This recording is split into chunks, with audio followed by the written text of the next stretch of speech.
Менин бир жеке бүдөмүк божомолумда кыргыз кыздарынын ичинде дагы укмуштуудай акындар болгонда.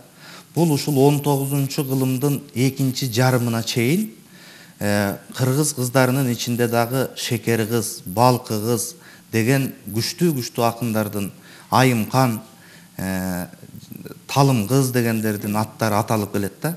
Анан негедир эле 19-кылымдын экинчи жарымынан бери карай бул нерсе өзүнөн өзү солгундап гана отурган, жоголуп гана, жоюлуп гана отурган. Жөнөкөй бир мыкты кошоктору болбосо, калган нерселер билинбейт.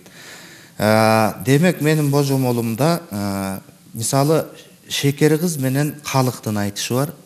Ошол эле учурда кадимки Жеңи жок менен болгон бир убактагы бир айтышты эске алабыз да. Ошо кезде бир ушунчалык катуу сокку алган да аял акындар.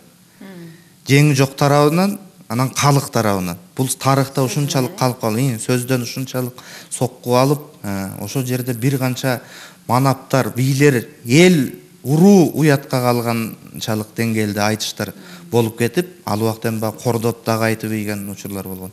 Ошондон баштап көбүнчө кыргыз кыздары бул ийменип чыкпай калганбы деген бүдөмүк ойлор бар.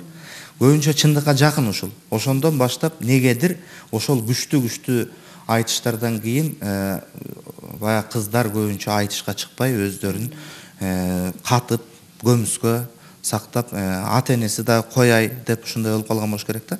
А казактарда андай учур негедир жок.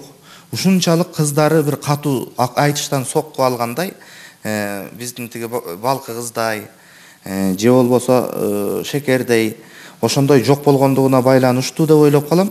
Себеп дегенде булардын дагы ушул кыз жигит ортосундагы аял эркек айтышындагы атайын бир фольклордук жыйнак китепти алып келген мен. Ошондо караганда тескерисинче тең тайлашып эркектер менен айтышып, тетирисинче эркек акындарды көбүрөөк соккуга калтырып уят кылырдаган ушундай учурлар көп. Демек бул аларга шык берген, дем берген.